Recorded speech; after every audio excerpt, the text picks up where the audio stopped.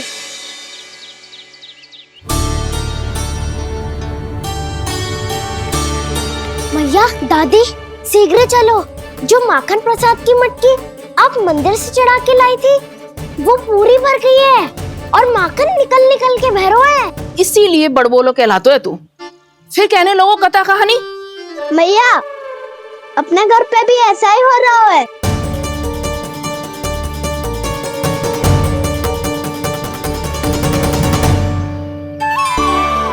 यशोदा, वो देख तुम्हारी माखन की मटकियां।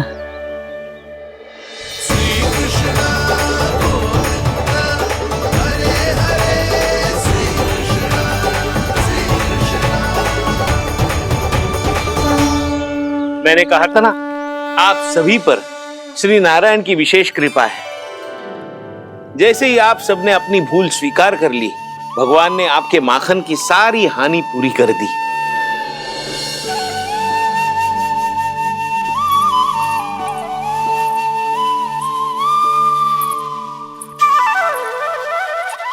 यशोमती मैया के नंद लाला, यशोमती मैया के नंद लाला, यशोमती मैया के नंद लाला, यशोमती मैया के नंद लाला। मैया चलो ना।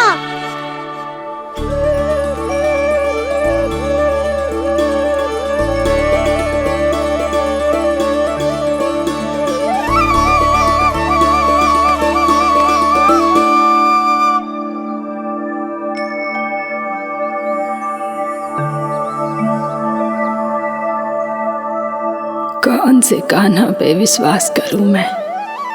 उस सियाने पे जो कुछ ही समय पहले अपनी लीला दिखा रहा था, या उस निर्दोष पे जो आसपास की हर घटना से अनभिज्ञ बैठो है।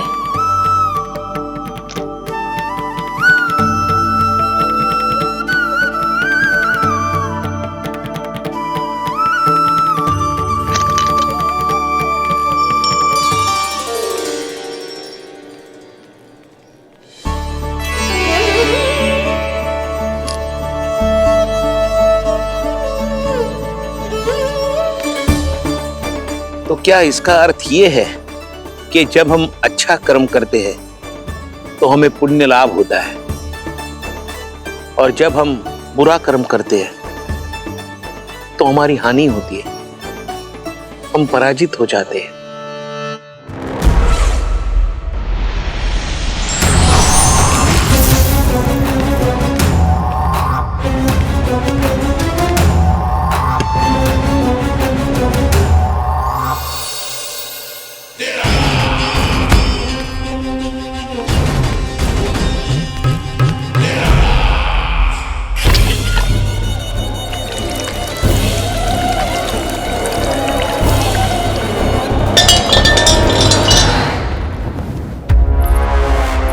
अस्ति प्राप्ति।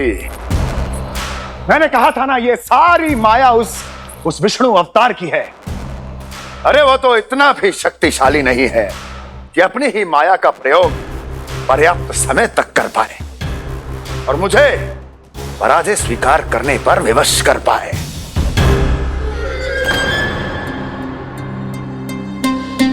किंतु तुम्हारे मुख की भावभंगिमा तो कुछ और ही कथा कह रही है। क्यों? सत्य कहा ना मैंने। महाराज, सब कुछ पहले जैसा इसलिए हो गया क्योंकि क्या? ये उस विष्णु की माया थी, और क्या? हमने व्यापारी परमानंद को गोकुल भेजा था।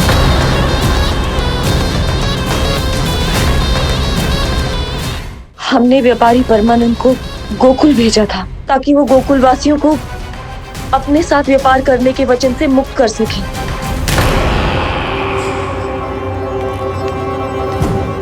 मेरी आज्ञा लिए बिना, मुझे बिना बताए मेरे लिए हुए निर्णय को पलटने का साहस भी कैसे कर लिया तुमने? हमने आपकी ही विचारधारा का अनुसरण किया है महाराज। आप ही कहते हैं ना, जब जीवन पर संकट हो तो अभिमान अर्थहीन होता है, और जब प्राणों पर बनाए तो सम्मान स्वाभिमान सब निरर्थक होता है। भूख और प्यास से आप तो दुर्बल हो ही जाते महाराज, पर आपकी सेना और सेवक अपने प्राण बचाने के लिए आपसे दूर हो जाते। आपके और उस विष्णु अवतार के बीच 4 वर्षों से चलते आ रहे इस संघर्ष में ये एक छोटी सी झड़प है महाराज, और यदि हम ये झड़प हार जाते तो शेष युद्ध करने के योग्य भी नहीं बच पाते।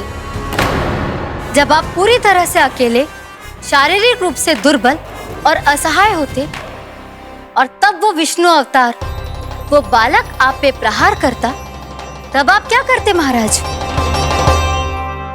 आत्मरक्षा आवश्यक थी महाराज, क्योंकि शत्रु पर उसके वार से भी अधिक घातक प्रहार करने की योजना तभी बनाई जा सकती है जब तन और मन दोनों पूरी तरह स्वस्थ हो।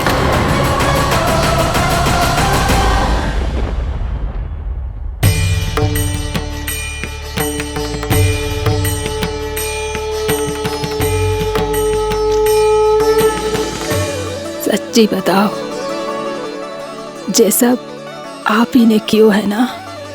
आप बहुत दूर से आई हो ना, भूख लगी होगी। मैं माखन लाऊं? आज पूरे गोकुल में माखन बह रहा है। इसके पीछे आप ही की लीला है ना? मैं अभी माखन लाता हूँ।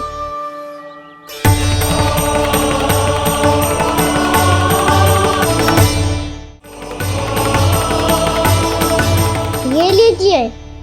बताओ ना, पूरे गांव में प्रसन्नता की बयार बह रही है। हर ग्रामवासी के मुख पर हर्ष और उल्लास दमक रहा है।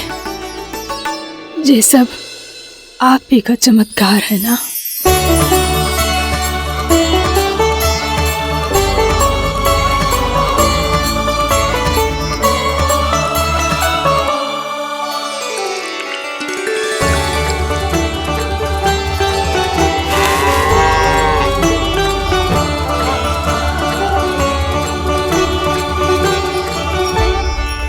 बताओ प्रभु, ये महिमा आप ही की है ना नारायण?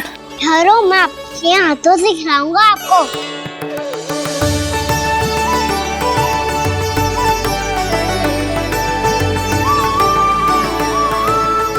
बताओ ना प्रभु, आप लालन करवाने आए हो या सबका पालन करने आए हो? बोलो ना प्रभु, बताओ ना।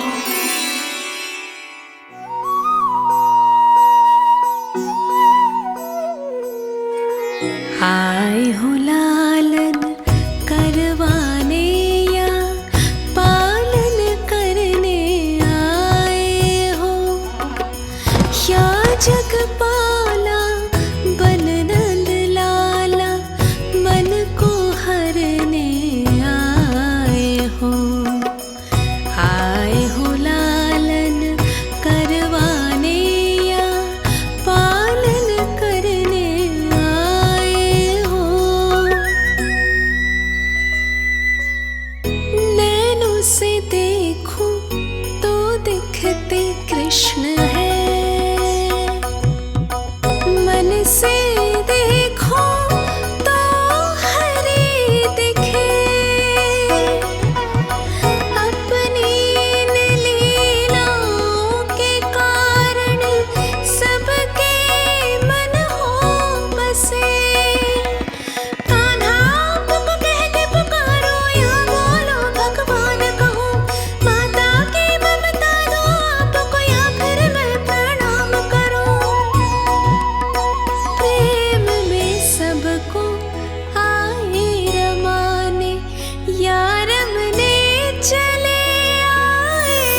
बताओ ना प्रभु, कब दोगे मेरे प्रश्नों का उत्तर?